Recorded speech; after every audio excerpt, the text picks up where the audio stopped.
Buenos días, iglesia. Nuevamente les saludo. El Señor les continúe bendiciendo y sea su nombre glorificado en esta reunión. Quiero pedirles que abran sus Biblias en el libro de Romanos capítulo 12 y voy a leer para ustedes del versículo 9 hasta el versículo 13. Este es el sermón número 52 que hemos expuesto, vamos a exponer de la carta de Romanos y lo hemos titulado El cristiano en la iglesia, segunda parte. Recordemos, hermanos, que hace 8 días hicimos un bosquejo que lo quiero recordar nuevamente, donde veíamos que en los versículos 1 y 2 era cómo debe ser nuestra relación y nuestra actitud para con Dios, y de los versículos 1 al 13 para con otros cristianos, pero ese lo partimos en dos. Del versículo 3 al versículo 8, predicaba hace 8 días, hablábamos de que así nosotros, que somos muchos, somos un cuerpo en Cristo. Y hoy, del 9 al 13, el énfasis está en ser devotos los unos para con los otros en amor fraternal. Y si el Señor lo permite, dentro de 8 días culminamos ya todo el capítulo 12, eh, que nuestra actitud debe ser también de amor para con los extraños e incluyendo a nuestros enemigos. Dice su palabra, bendecid a los que os persiguen. Entonces, estamos tratando con cuál debe ser la actitud del creyente, pero sobre todo el creyente que tiene esa convicción de su justificación por Cristo. ¿Y cuál debe ser su actitud frente a otros cristianos, no solamente de su iglesia local, sino de toda la iglesia universal de Cristo? Ahora, como les dije, en la primera parte enfatizamos en la porción de que nosotros, que somos muchos, somos un cuerpo en Cristo. Y este es un concepto doctrinal que hay que tener muy claro.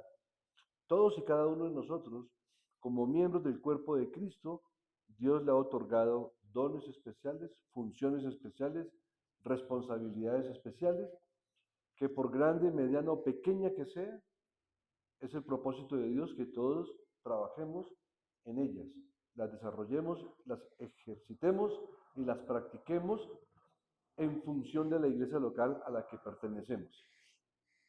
Ahora, en esta segunda parte, el énfasis está en el amor fraternal. Pudieron observar cómo de los 4 himnos, 3 fueron dedicados especialmente al tema del amor. Ay,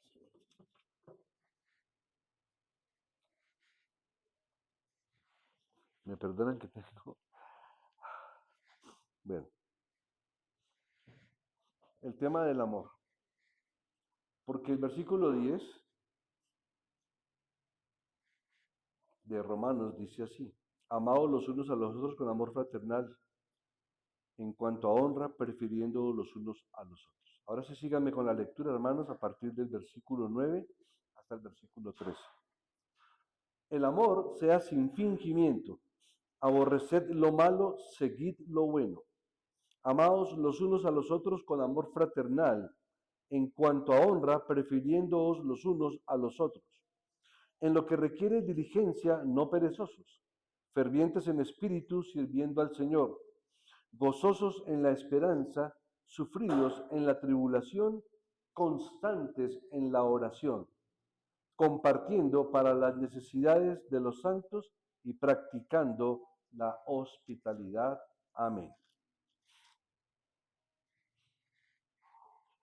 Aquí vemos una conexión muy clara, por supuesto, entre el versículo 8, que fue del tema anterior, y el 9, ¿no? Recordemos que el 8 dice que el que exhorta en la exhortación, el que reparte con liberalidad, el que preside con solicitud y el que hace misericordia con alegría. Y por supuesto, todos estos dones tienen que ver con el amor. Hay una conexión muy estrecha entre el versículo 8 y 9 porque demostrar misericordia de manera gozosa presupone un amor que es sincero. Por eso el apóstol Pablo dice en el versículo 9 que el amor sea sin fingimiento. ¿Qué significa esto? Que sea genuino, aborreciendo lo malo y aferrándonos a lo bueno. Un hijo de Dios que ha sido regenerado, por supuesto, debe manifestar estos frutos. Y uno de estos frutos es vivir en comunidad, es vivir en la comunidad de la iglesia, mostrando para la gloria de Dios un amor sincero y verdadero hacia su hermano, imitando el ejemplo de Cristo en todas estas cosas. Por eso en esta porción bíblica que acabamos de leer del versículo 9 al 13, podemos identificar o implicar cuatro asuntos vitales e importantes. El primero nos habla de un amor verdadero. Está expresado en el versículo 9 y 10. El segundo nos habla de un amor diligente, verso 11. El tercero, un amor con gozo, está en el versículo 12. Y el cuarto, un amor que actúa, versículo 13. Entonces vamos a desarrollar estos cuatro aspectos que hemos implicado en el estudio de esta porción bíblica. Y como hemos mencionado anteriormente, un verdadero cristiano se ve por los frutos, como consecuencia de una fe verdadera, como consecuencia de esa regeneración espiritual que el Señor nos da. El cristiano debe saber a quién rinde culto y su vida se convierte para el Señor en un sacrificio vivo, santo y agradable a Dios, que es nuestro culto racional, procurando todo aquello que glorifica el nombre del Señor. Vamos con el primer punto entonces, un amor verdadero, expresado en los versículos 9 y 10. Vamos con el versículo 9 inicialmente. El amor sea sin fingimiento, aborreced lo malo, seguid lo bueno. Es razonable creer, mis hermanos, que el amor del que Pablo está hablando acá abarca mucho más que el amor fraternal. Porque cuando leemos el versículo, el amor sea sin fingimiento, aborrecer lo malo y seguir lo bueno, está hablando del amor en sentido general. Mientras que en el versículo 10, si lo observan, va en un sentido ya más dirigido. ¿Qué significa esto? Que lo que Pablo está expresando aquí va mucho más allá del amor fraternal que se menciona en el versículo 10. Aquí el apóstol está mencionando de manera prioritaria el concepto más amplio y luego el más restringido. Y lo que quiere subrayar en primer lugar el apóstol es que el amor, en cualquier sentido que se lo entienda, ya sea que su objeto de amor sea Dios, o sean sus hermanos en la fe, o sea su prójimo o aún sus enemigos, debe ser un amor sincero, sin hipocresía, es decir, no fingido, pero sincero y genuino. No debe ser falso ni debe consistir en palabras huecas. Hay una frase muy famosa que dice, como un dicho popular, tus obras hablan tan fuertemente que no alcanzo a oír tus palabras. Ahora, todos somos conscientes de que en esto tenemos que reflexionar como iglesia.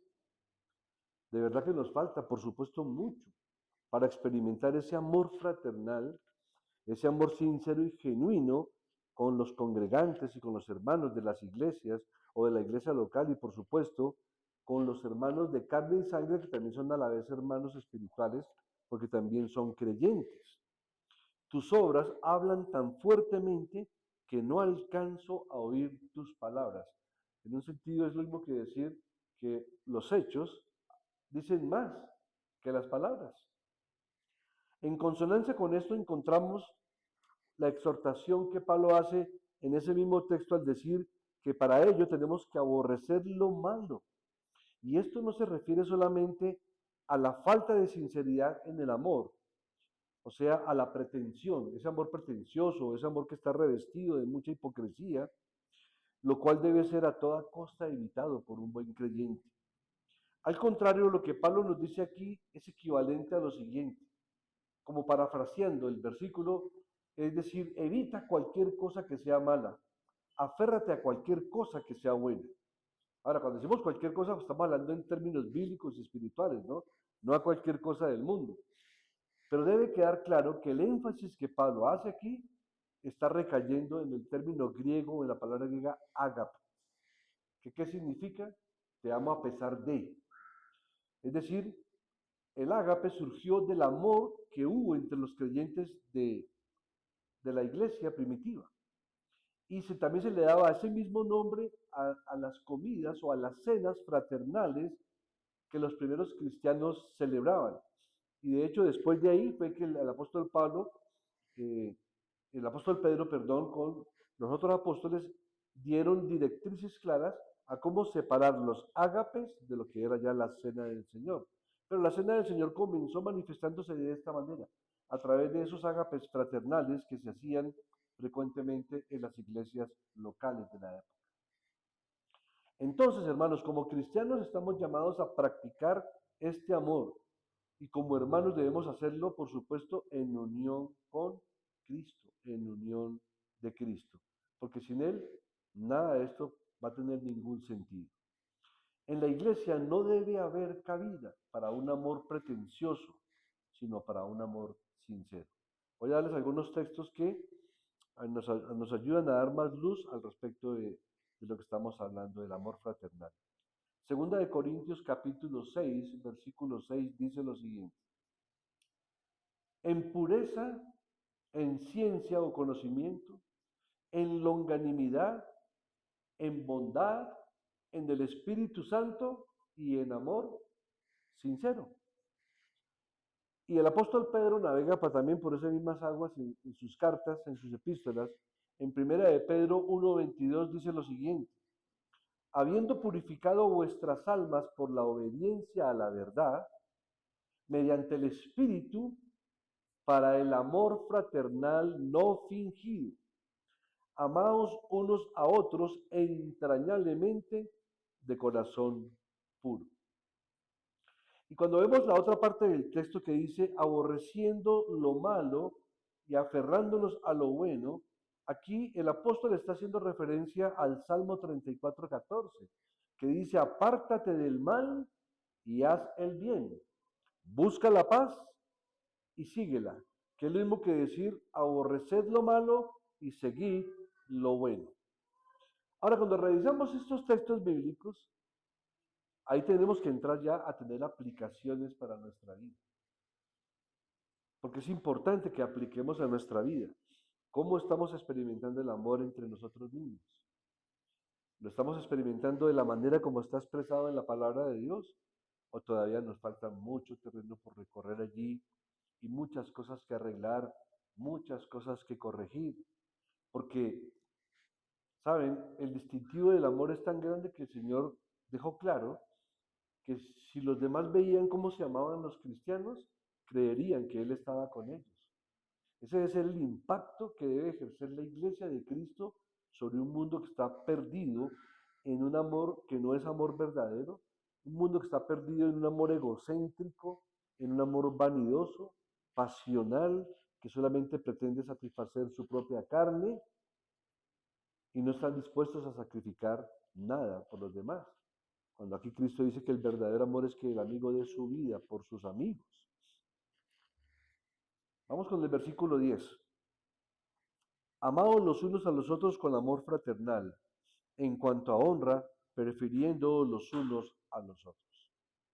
Hermanos, siempre que el apóstol Pablo piensa en los verdaderos creyentes, él lo piensa en el sentido de que los considera como miembros de la familia de Cristo, como miembros de una familia que es la familia del Señor.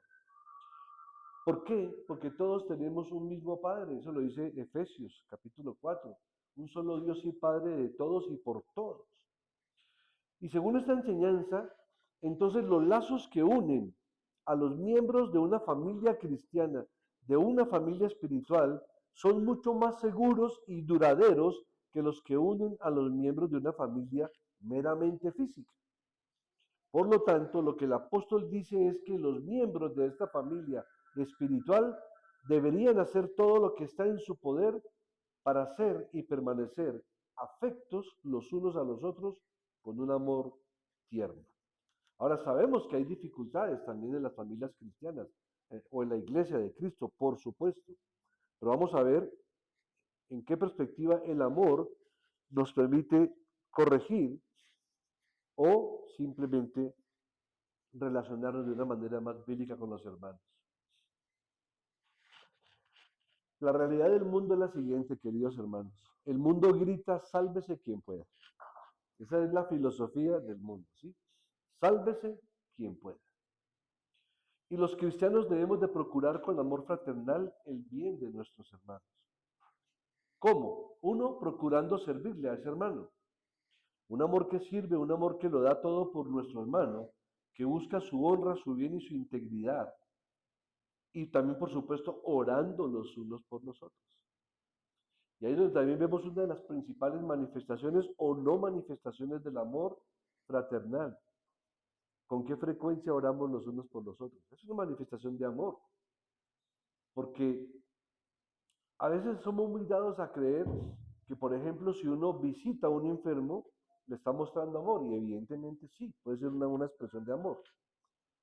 Pero en otras oportunidades que uno no puede, uno lo que hace es orar por esa persona. Y ahí está haciendo también una manifestación aún mayor espiritualmente hablando por ese hermano. Es una forma también de expresar que nos interesa, que nos preocupamos por él y por eso oramos por los hermanos de la iglesia. O hermanos creyentes de otras denominaciones, pero que les apreciamos y por ser hermanos en la fe y tener el mismo Padre, debemos tener esa responsabilidad, pero no como algo que toca hacer, sino que por amor debe de fluir de nuestros corazones. Pero también es un amor que en la ofensa procura siempre la reconciliación. Sabemos que entre hermanos nos hemos podido ofender, que puede haber diferencias, que podemos tener disgustos y que algún hermano pudo haber ofendido a otro. Y ahí aplica también el principio de que si tu hermano te ha ofendido, ve y reconcíliate con tu hermano. Ve y hazle ver la ofensa. Y si él la acepta, pues qué bueno, ¿no? Pero el punto es que todo creyente tenemos que entender y comprender que nuestra misión dentro de la congregación es procurar siempre la reconciliación entre hermanos, siempre. Y un amor que hable más acerca de Cristo que de nosotros mismos. Que también la tendencia muchas veces es hablar de lo que yo hago, yo hago, yo hago. Es de lo que Cristo ha hecho por nosotros y lo que Cristo puede hacer por cualquiera de nuestros hermanos. Acompáñenme por un momento al Evangelio de Juan, capítulo 13,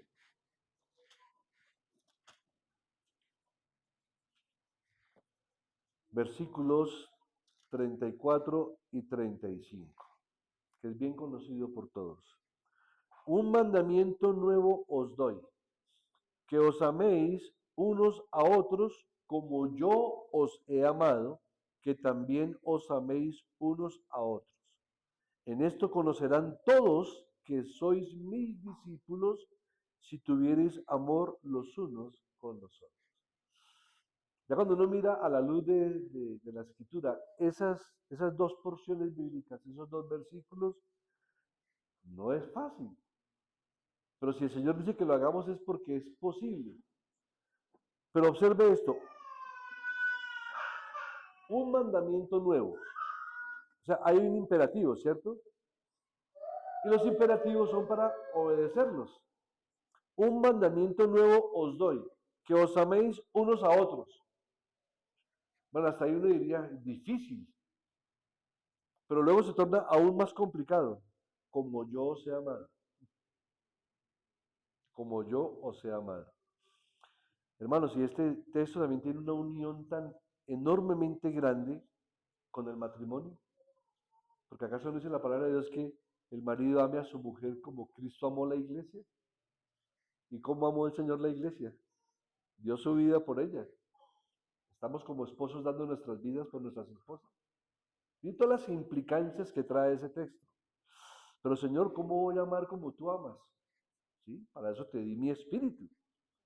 Tienes el espíritu de Cristo con el cual clamamos Abba Padre. Ahora, por supuesto, no vamos a decir que vamos a amar exactamente igual que el Señor, pero tenemos que propender para que el amor de Cristo opere en nosotros de tal manera que nosotros podamos ser recipientes y a la vez los que podemos llevar a través de las arras de nuestras relaciones y del apresto del Evangelio el amor por la comunidad cristiana. Un mandamiento nuevo os doy, que os améis unos a otros como yo os he amado, y repite, que también os améis unos a otros. Aquí el sentido es que Cristo dio su vida por nosotros y nosotros debemos de sacrificar muchas cosas para nosotros en beneficio de otro hermano. Pero mire el versículo 35, en esto conocerán todos, o sea, los de afuera, que sois mis discípulos. Y muchas veces nosotros lo que hacemos es decir, yo soy cristiano, o que me vean con una Biblia en la mano para que la gente se dé cuenta que soy cristiano. Y caemos en esas cosas. Cuando aquí lo que dice es que para que la gente sepa que somos verdaderamente discípulos de Cristo, es que conozcan que nos tenemos amor unos con otros. Y la pregunta es, ¿eso lo percibe la gente de fuera? O aún nuestras relaciones en la familia, en nuestro matrimonio, las relaciones con nuestros hijos reflejan el amor de Cristo y la orden de Él de amarnos los unos a otros como Cristo nos ama. Difícil, aparentemente sí, pero si el Señor nos da ese mandato, no nos va a colocar una carga que no podamos llevar. Pero quiere decir de que tiene que ser en Cristo, porque separados de mí, nada podéis hacer, dice el Señor. Entonces, con respecto a estas palabras de Cristo, mis hermanos, el verdadero amor busca el bien del hermano. Y por eso es que Pablo añade en el versículo de Romanos que en cuanto a honra, prefiriéndoos los unos a los otros. Y esta exhortación no está demandando que pensemos que todo creyente sea en todo y por todo más sabio o más capaz que nosotros, o que uno mismo.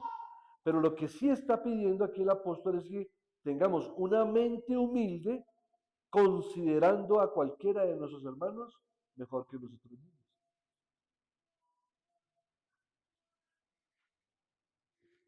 Creo que es como que el apóstol Pablo también quería decir al manifestar a través de sus cartas que tuviéramos misericordia y que fuéramos, digámoslo, amorosos, cariñosos con los débiles en la fe. ¿Sí? Significa que aún con el débil en la fe, yo considerar a ese hermano como más valioso que yo mismo. El apóstol Pablo claramente decía, si por mí fuera, si de mí dependiera, preferiría ser anatema por amor a los hermanos judíos de sangre. Pero sabía que no era posible, pero su deseo del corazón era tal que si la salvación de ellos podía llevarlo a él a ser sacrificado en condenación, estaría hasta dispuesto a hacerlo. Es en ese sentido. No estamos diciendo con eso que todos los demás eran superiores a Pablo, no. Lo que Pablo nos está enseñando a todos aquí es que no demandemos cosas que no, sino que más bien tengamos una mente humilde considerando a nuestro hermano mejor que nosotros. Miren lo que dice Filipenses capítulo 2, versículo 3.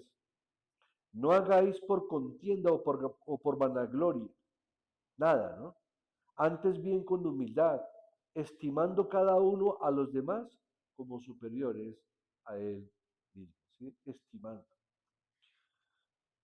Vamos con la segunda implicación, un amor diligente. La primera, ¿cuál fue? Un amor verdadero, versículos 9 y 10. Ahora vamos con la segunda, un amor diligente, versículo 11, que dice así, estas cosas os he hablado para que mi gozo esté en vosotros y vuestro gozo sea cumplido. Hermanos, el cristiano siempre será activo y siempre deberá ser diligente en lo que trata con el bien de su hermano y que nace de un corazón regenerado, por supuesto. Hablamos de un verdadero creyente que conoce el amor ágape, el amor con que Dios le ama. Dios me ama a pesar de lo que soy. ¿Sí? A pesar de lo que somos, a pesar de lo que hemos hecho, estamos haciendo y aún a pesar de lo que hagamos, el amor del Señor es incondicional. Y Él quiere que su iglesia, sus hijos, sus ovejas, operemos de esa misma manera, con diligencia. Pero no obstante, tenemos que reconocer que por tener naturaleza humana, hasta los santos, o sea, los creyentes, todavía pecamos. Y esto es razonable en el sentido de que aquellos a quienes Pablo se está dirigiendo eran creyentes, son los creyentes de la iglesia de Roma, conformada por judíos y gentiles. Entonces, aún así, a pesar de esas debilidades, de los conflictos que pueda haber o de las diferencias que pueda haber, el apóstol nos enseña, o el Espíritu de Cristo a través del apóstol, que mostremos entusiasmo en el asunto de preferirnos los unos a los otros. ¿No le ha pasado a usted, hermano o hermana, que uno goza más compartiendo con los hermanos en la fe que aún con la familia o los mejores amigos en un sentido mundano? ¿No le pasa que ya usted se siente como extraño en esos ambientes? A pesar de que es su propia familia, pero sus costumbres, su lenguaje, el tipo aún de música, aún la forma de vestir, uno ya comienza a sentirse que uno es extraño para ellos. Y no es que uno los quiera dejar, es más fácil que ellos lo dejen a uno. Nunca olvidaré cuando un joven le dijo al doctor Adrian Rogers, que es un buen predicador arminiano, un hombre sabio usado por Dios, le dijo, pastor, ¿y, y yo tengo que dejar a mis amigos? Y él dijo, no, no tienes que dejar a tus amigos. No, pastor, no. Cuando sepan que tú eres cristiano, ellos te van a dejar a ti. No te preocupes. ¿Sí? Porque eso pasa. El joven o el recién convertido tiene temor de que se aleje de su familia no cristiano, de sus amigos no cristianos. Y no es así. De hecho, le seguimos amando a ellos y oramos por ellos. Pero ya a uno le nace más compartir, por ejemplo, en el día del Señor, con la iglesia de Cristo, que hacer otro tipo de actividades. Creo que todos hemos vivido ese momento en que cuando por una razón u otra faltamos a la iglesia, no de manera obligada, sino que no de manera obligada en el sentido de salud o enfermedad o alguna situación de fuerza mayor, sino que hemos faltado a la iglesia para ir a compartir con familias de carne y sangre, pero no creyentes. A mí me ha pasado que ya uno se siente extraño y uno ya no aguanta estar ahí más de un ratito. No sé si le ha pasado, pero es el asunto de que el Espíritu del Señor que habita en nosotros, por supuesto, cuando vamos a nuestras familias, tenemos que ir con qué? Con el Evangelio. No para compartir las costumbres de ellos. Tenemos que ir y demostrarles que les amamos, llevándoles el mensaje de salvación. Claro, tener un poco de familiaridad no está mal. Por supuesto que no, pero si no le llevamos el Evangelio de salvación, pues estamos fuera del propósito, porque usted y yo somos luz y sal de este mundo. Y es nuestro deber como cristianos llevar la palabra de Dios. ¿Por qué? Porque es la única manera de que se opere el llamamiento eficaz en las personas que Dios va a convertir. Y como usted y yo no sabemos quiénes son, nuestro deber es llevar el Evangelio a todo el mundo, comenzando por los propios nuestros o nuestras familias. Muy bien. Y aquí surge una palabra, entusiasmo. Pero por supuesto tenemos que entender que la fuente del entusiasmo no está en el hombre. Es el Espíritu Santo quien debe hacerlo. Bíblicamente entusiasmo significa lleno de Dios. Y etimológicamente se lo voy a describir. Entusiasmo, ¿cierto? En dentro. Tus, Dios. Asmo, alma. Dios dentro de mi alma. Es ser lleno del Espíritu de Dios. Eso es lo que es tener verdadero entusiasmo. Ahora, en síntesis, nuestro amor debe ser no perezoso, sino con entusiasmo, es decir, lleno de Dios. Como dice el apóstol Pedro en primera de Pedro 4:8, dice, y ante todo, temed entre vosotros, tened entre vosotros ferviente amor, porque el amor cubrirá multitud de pecados. Ahora, ¿qué significa esto, hermano? Que el amor que debe caracterizar las relaciones entre los creyentes es el amor que cubre multitud de pecados. No es que, yo te amo, entonces todos mis pecados fueron perdonados. No, eso es una mala interpretación. Cuando dice que el amor cubrirá multitud de pecados, lo que está diciendo es que el amor hace que se perdone rápidamente a aquellos que han pecado contra nosotros. Eso es lo que significa. Que tenga esa disposición de perdonar aún el que me ha ofendido. Que tenga disposición de perdonar a aquel que me ha hecho mal. Es ahí cuando dice, ¿por qué? Porque le estamos perdonando sus actitudes, le estamos perdonando los pecados que ha cometido contra nosotros. Ahora, sabemos que en un sentido se pecas contra Dios, pero cuando yo ofendo a un hermano, cuando el rey David cayó en adulterio, ¿qué dijo él en el Salmo 51? Ten piedad de mí, Señor, porque contra ti, solo contra ti, he pecado. Entonces, cuando tenemos la disposición y con el Espíritu de Cristo gobernando nuestras vidas, de perdonar rápidamente a aquellos que han pecado contra nosotros, estamos cubriendo multitud de pecados en ese sentido. ¿Por qué? Porque no estamos dando el espacio a la amargura, al resentimiento, a la venganza, al odio, al rencor. Es en ese sentido que significa este versículo. Y este es un amor que está pronto para servir a Dios. Ahora miremos la construcción desde el versículo 9 hasta el versículo 11. El amor sea sin fingimiento, aborreced lo malo, seguid lo bueno, amados los unos a los otros con amor fraternal, en cuanto a honra, prefiriendo los unos a los otros, en lo que requiere diligencia, no perezosos, fervientes en espíritu, sirviendo al Señor. Cuando lo vemos así, de manera literal lo podemos leer parafraseadamente de esta forma: practique el amor verdadero, sin pereza, con diligencia, con entusiasmo, sirviendo y glorificando a Dios. El verdadero cristiano amará a su hermano, se preocupará, llorará con él, reirá con él, amará con él. Pero todo esto no es porque seamos extraordinarios, sino porque Dios nos ha salvado por medio de Cristo. Y como esclavos de Cristo, es nuestro deber amar a Dios y amar a nuestros hermanos. Y un amor no puede ser entendido sin el otro. Es decir, no puedo decir que amo a Dios y aborrezco a mi hermano, o no puedo decir que amo a mi hermano pero no amo a Dios. O sea, este amor no puede ser entendido sin el otro. Tercer punto, un amor con gozo, versículo 12. Gozosos en la esperanza, sufridos en la tribulación, constantes en la oración.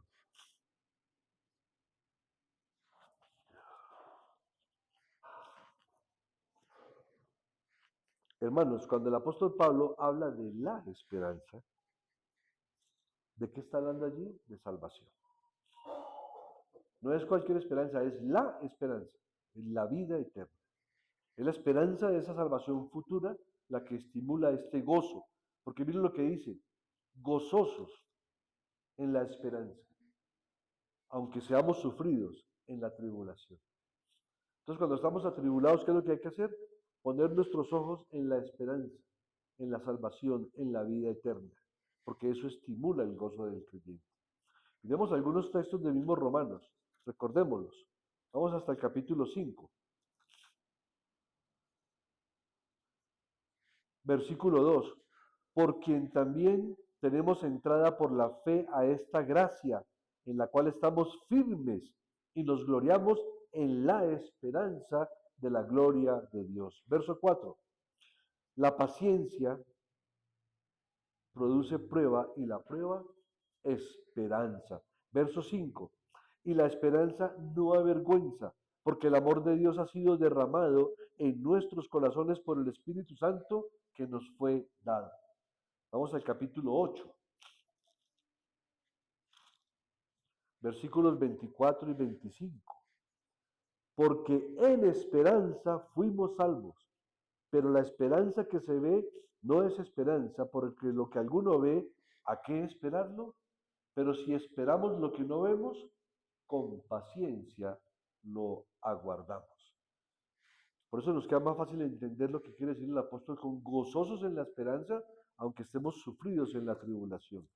Y en el capítulo 15 de Romanos, el versículo 4 dice, porque las cosas que se escribieron antes para nuestra enseñanza se escribieron, a fin de que por la paciencia y la consolación de las escrituras tengamos esperanza.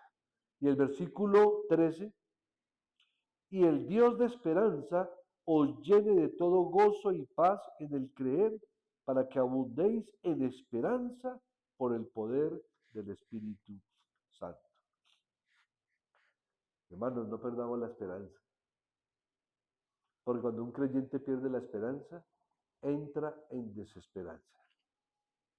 Siempre que estamos en las tribulaciones o aflicciones, tenemos que revisar esos textos que nos dan fortaleza, que nos hablan de la esperanza que proviene de Dios, de su Santo Espíritu, de la promesa de vida eterna, de la promesa de que esto es pasajero, de que todo esto pasará, de que aún el cielo y la tierra pasarán, pero la palabra del Señor no pasará, se cumplirá en todo. Y si Él promete darnos esperanza, fortalecernos en esperanza, otorgarnos esperanza, mantenernos en esperanza, debemos de creerlo. La esperanza de la salvación futura estimula el gozo presente, mis hermanos. Es tanto así que los hijos de Dios llegan o llegamos a ser capaces de perseverar en medio de las aflicciones. Y esta perseverancia indica la fuerza de resistencia y de resistir bajo presión. Y la aplicación persistente de dicha fuerza, la cual no es producto de la sabiduría o habilidades humanas, sino de la gracia de Dios. Por eso el apóstol se apresura a añadir que seamos persistentes y constantes en la oración. ¿Lo observó? Dice, gozosos en la esperanza, sufridos en la tribulación, constantes o persistentes en la oración. Nunca dejaré de enfatizar la gran importancia de este medio de gracia, mis hermanos. La oración. Ahí donde yace el poder del creyente, de la iglesia y de las familias, de los hermanos.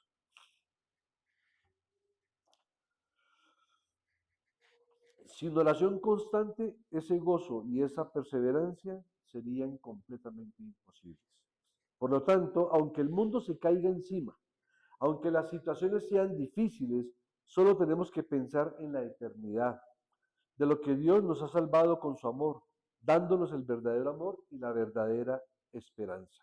Acompáñenme por un momento al libro de Habacuc.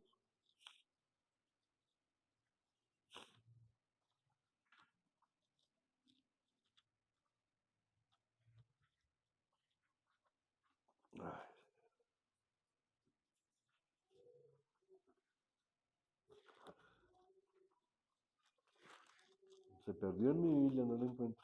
A ver, ¿qué se me hizo mi amigo Habacuc? Que no lo encuentro.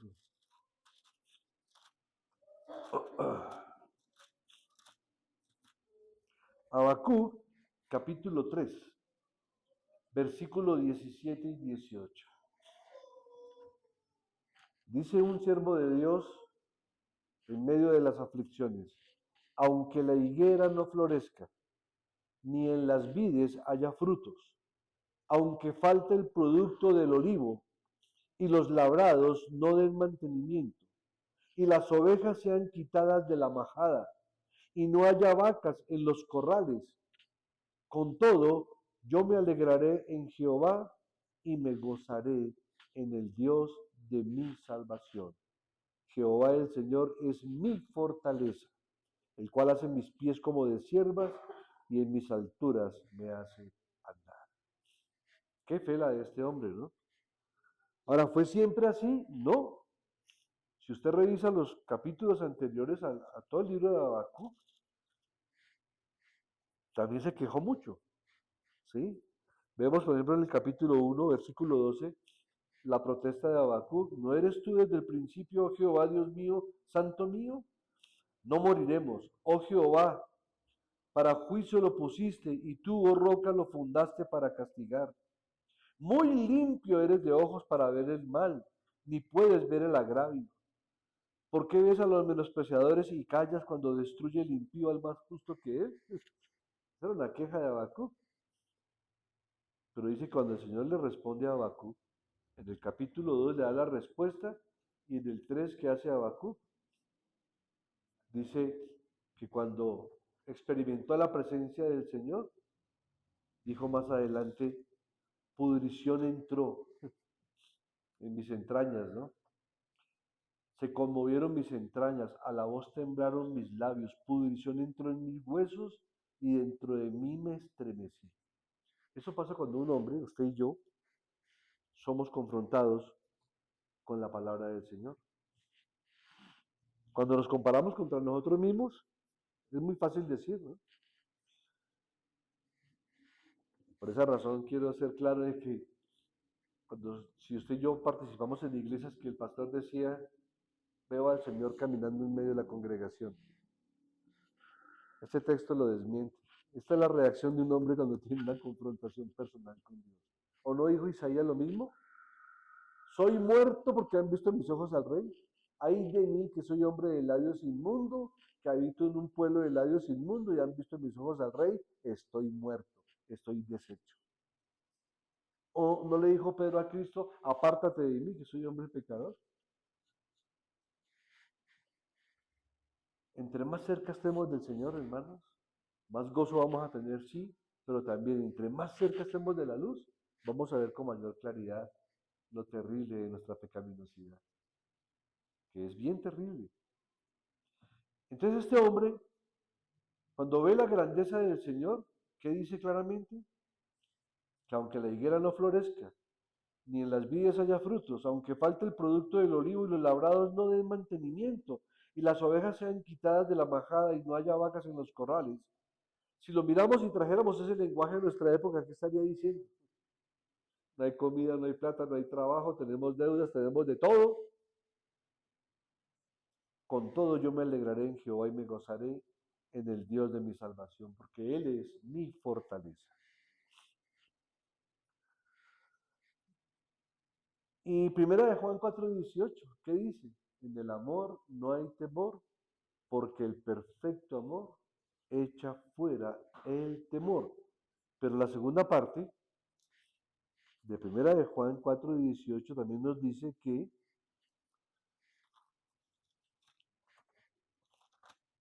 el que sigue teniendo temor es porque no ha sido perfeccionado en el amor. Primera de Juan 4:18. Sí. En el amor no hay temor, sino que el perfecto amor echa fuera el temor, porque el temor lleva en sí castigo, de donde el que teme no ha sido perfeccionado en el amor. Pero el versículo siguiente nos da una buena respuesta. Nosotros le amamos a Él porque Él nos amó primero.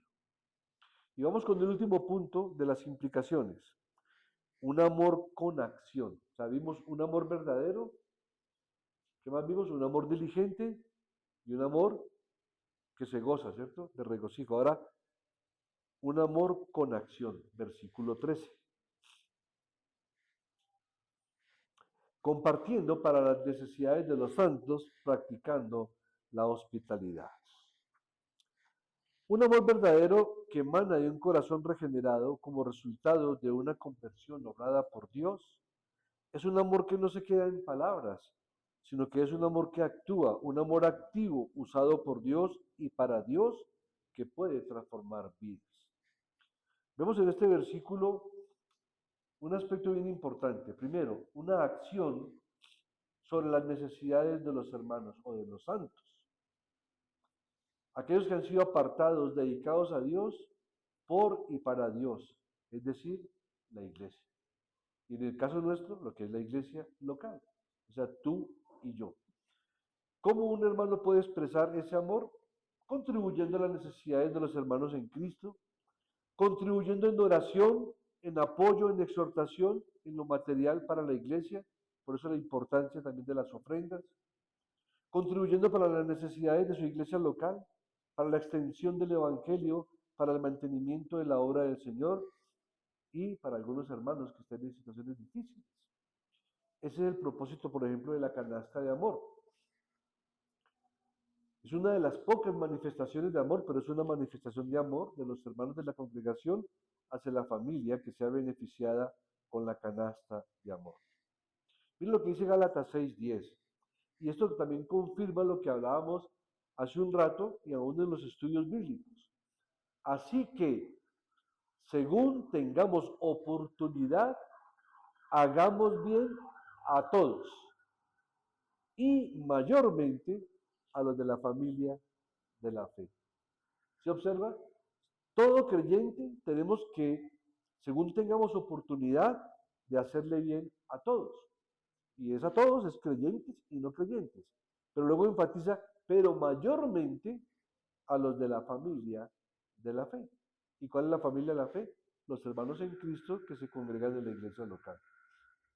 Y finalmente, practicando la hospitalidad, dice el versículo, ¿no? Compartiendo para las necesidades de los santos, ahora practicando la hospitalidad. En la época de Pablo y de los apóstoles, era muy común en esas costumbres orientales hospedar frecuentemente a hermanos en la fe. Y es un gozo. Yo tuve la oportunidad de experimentarlo cuando pertenecía a la cruzada estudiantil. Porque recuerdo que una de las modalidades que la cruzada tenía, que eran como, me parece como un punto muy positivo que ellos manejaban, era que habían sedes en todo el país. Y uno podía viajar y a uno lo recibían en la casa de los hermanos igual, y lo hospedaban a uno en la casa y compartían de su alimento con uno. Y uno no era nada extraño para ellos. Nunca nos habíamos visto, pero llegábamos allá, hermano, siga, tiene donde quedarse, tiene un hotel, o con gusto le ofrecemos un hospedaje, como si lo conocieran no mucho tiempo. Entonces, en la época de los apóstoles, esto era muy común. Por eso en primera de Pedro 4:9 dice, hospedaos los unos a los otros sin murmuraciones, porque era una práctica muy común. Es más, eh, no solamente en el pueblo judío, era una práctica común aún en las naciones gentiles, que cuando llegaba un visitante le lavaban los pies porque era terreno empolvado, ¿cierto? Y le brindaban hospedaje, le brindaban comida. En conclusión, mis amados hermanos, todo esto sin la base de la regeneración, sin el Evangelio, se podría convertir simplemente en moralismo o legalismo. Sin el Evangelio esto no tendría resultado. Pero no, tenemos como ejemplo perfecto el amor de Cristo, que dio su vida por nosotros, dio su vida por su amada iglesia, por las ovejas de su prado, por sus escogidos, por sus elegidos, el cual se entregó por cada uno de nosotros mostrando un verdadero amor, un amor sin hipocresía, con humildad, sin fingimiento, con diligencia, un amor desinteresado, un amor en el que daba su vida para nuestra salvación, un amor en obediencia a Dios Padre sirviéndole. Cristo nos mostró su amor, nos mostró la esperanza, el gozo que podemos experimentar aún en las tribulaciones. Entonces, queridos hermanos, querida iglesia, tengamos, desarrollemos, practiquemos una vida de oración y de comunión con Cristo. Y finalicemos leyendo todos en voz alta, 1 Corintios 13, de los versículos 4 al 7.